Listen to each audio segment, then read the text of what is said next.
Hello friends, welcome back to my channel pace up. आज हम revise करेंगे या मैं आपको लॉज ऑफ इंडाइसेस बताने वाली हूँ जो आपके फ्यूचर में कभी ना कभी हर एक क्वेश्चन में उनका यूज होता है। इससे पहले टॉपिक स्टार्ट करने के पहले अगर आपने मेरा चैनल सब्सक्राइब नहीं किया है तो मेरे आगे आने वीडियोस के नोटिफिकेशंस के लिए मेरा चैनल सब्सक्राइब कर लें और वीडियो पसंद आए तो लाइक ज़रूर करें। अब हम अपना टॉपिक स्टार्ट करते हैं, लॉज ऑफ इंडाइसेस। सबसे पहले आप ये देख लीजिए, base to the power of exponent. ये क्या होता है?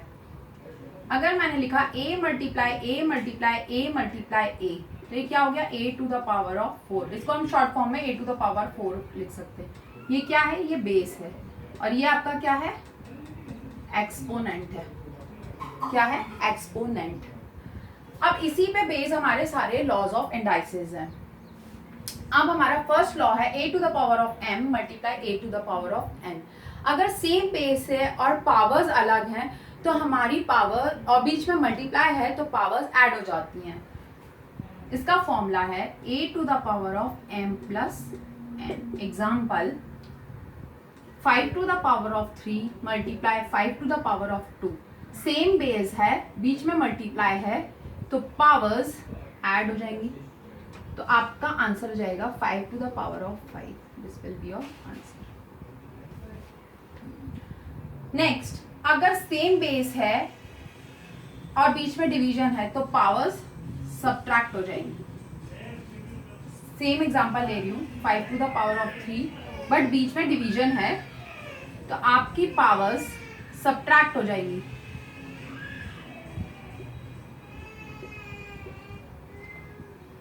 Now a to the power of m out of bracket it is 9 n, तो ये अब ब्रैकेट हटेगा तो पावर्स बीच में मल्टीप्लाई हो जाती हैं, या और a to the power of mn भी लिख सकते हो आप। Example 3 to the power of 2 r 4, तो 3 2 मल्टीप्लाई 4 आपका आंसर हो जाएगा। ब्रैकेट हटा तो पावर्स के बीच में मल्टीप्लाई लग गया तो 3 to the power of 8 answer आ गया। Next is a to the power of 0।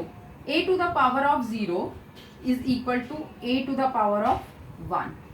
यानी कोई भी वैल्यू की कोई भी नंबर का पावर अगर 0 है तो वो इक्वल टू 1 के बराबर है। जैसे 100 to the power of 0 is equal to 1। Next, a to the power of minus 1। a to the power of minus 1 को आप 1 अपॉन a भी लिख सकते हैं।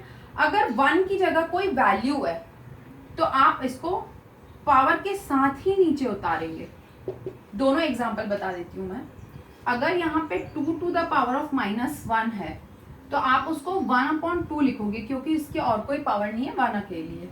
लेकिन अगर 2 to the power of minus 3 है तो आप इसको 1 upon 2 to the power of 3 लिखोगे क्योंकि ये 3 की पावर भी इसके साथ डिनोमिनेटर में आ जाएगी। नेक्स्ट है आपका a to the power of 1/2। 1/2 root को रिप्रेजेंट करता है, इसलिए आप इसको रूट a भी लिख सकते हो। अगर ये 1 अपॉन m है तो ये m फ्रंट में आ जाएगा और रूट a लिख दोगे आप। ये रूट m फ्रंट में आ जाएगा और आप इसको रूट a लिख दोगे। Example 3 to the power of 1/2 that is equal to root 3, that is equal to root 3। Next है a to the power of n upon m। a to the power of n और बाहर 1 upon m। आपने powers को separate कर दिया। Example is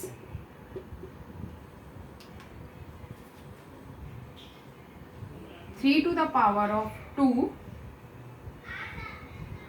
2/3। तो इसको separate कैसे कर देंगे? 3 टू द पावर ऑफ 2 और बाहर 1 अपॉन 3। ये आपका आंसर हो जाएगा।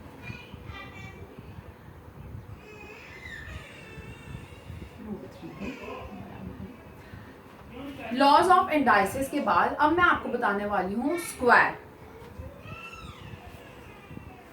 Square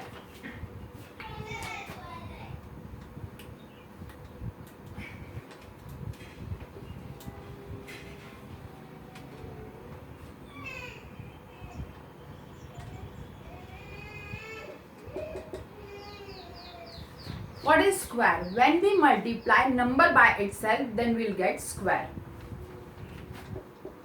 When we multiply number by itself. By itself मतलब अगर मैंने आपसे बोला 4 का स्क्वायर निकालो तो आप क्या करोगे? 4 का स्क्वायर 4 मल्टीप्लाई 4 4 4 16, या मैंने आपसे बोला 3 का स्क्वायर निकालो 3 मल्टीप्लाई 3 इज इक्वल टू 9. तो स्क्वायर इज सिंपल, किसी भी नंबर को उसी नंबर से मल्टीप्लाई कर देंगे तो हमें स्क्वायर मिल जाएगा. Now our next topic is square root. Square root का सिंबल होता है ये स्क्वायर था, ये हमारा नेक्स्ट टॉपिक है स्क्वायर रूट. उसको हम सिंबलाइज करते हैं इससे. जैसे आपको किसी ने बोला रूट ऑफ 64 निकालो, आपके दो तरीके हो सकते हैं. या तो आपको याद है कि भाई 8 8 जा 64 होता है, तो एक बार रूट के बाहर दोनों में से एक निकल के आता है, 8 इसका 64 का रूट हो जाएगा. या फिर आप इसको एलसीएम से निकाल सकते हैं.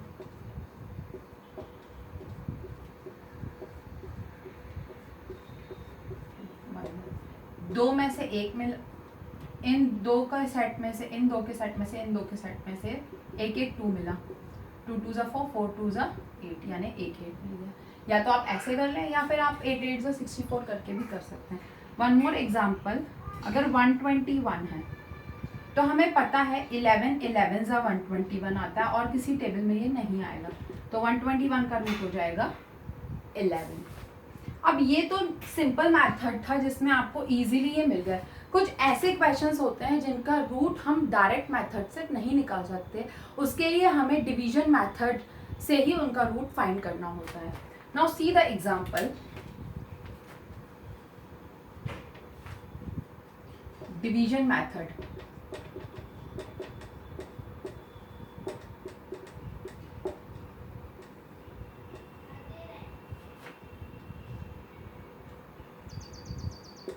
हमें ये सिर्फ क्वेश्चन दिया है और हमें इसका स्क्वायर रूट निकालना है. जैसे हम इसमें खुद से सेलेक्ट करते हैं एलसीएम वाले मेथड में नंबर, इसमें भी हमें खुद से ही सेलेक्ट करना पड़ेगा, लेकिन हमें स्क्वायर नंबर सेलेक्ट करना पड़ेगा. जैसे 6 6 जा 36, 8 8 जा 64, 7 7 जा 49. और हमें ये देखना है, हमें दो दो के सेट बनाने हैं. अब इन दोनों में देखिए, ये दोनों इन नंबर में 56 से कम 7 7 जा 49 आता है. अगर हम 8 8 जा 64 लेंगे तो वो इससे बड़ा हो जाएगा.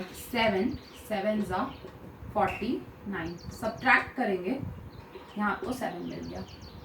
अब ये वाला 7, ये जो 7 है वो यहाँ पे ऐड हो जाएगा 14, और पीछे हमने एक स्पेस छोड़ी हुई है, और यहाँ पे हम ये अपनी बाकी दो बची हुई वैल्यूज उतार लेंगे 25.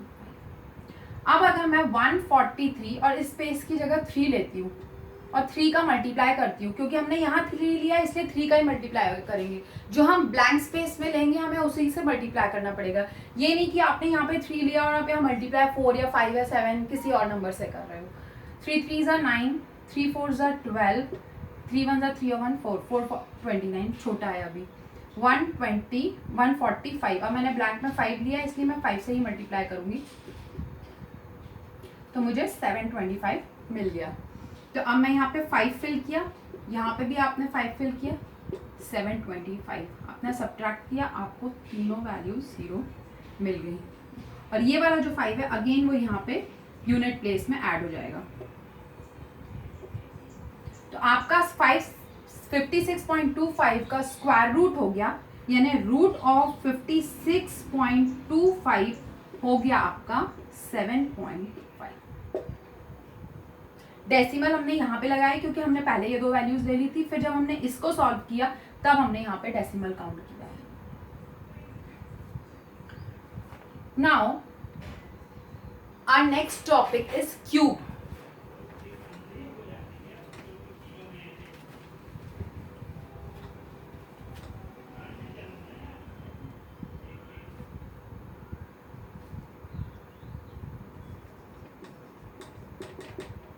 क्यूब.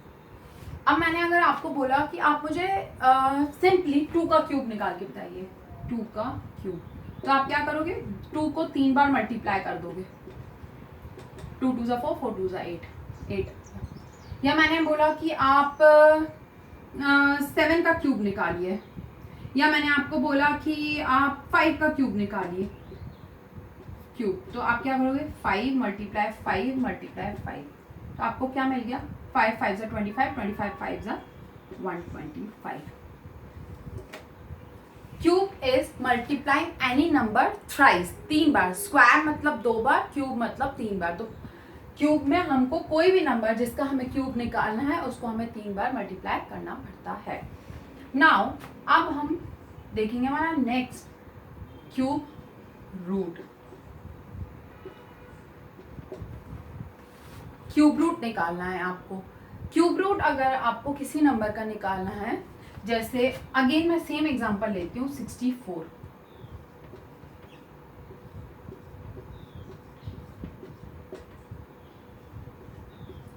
Eight 16, 2 4 8, 2 2 4 and 2 1 2. तो हम स्क्वायर में 2 के सेट में से एक निकालते हैं. इधर पे 1 2 3 4 5 6, 3 3. इसका इधर से एक, इस सेट में से हमें 1 2 मिला और इस सेट में से हमें 1 2 मिला, तो हमारा क्यूब रूट हो गया 4.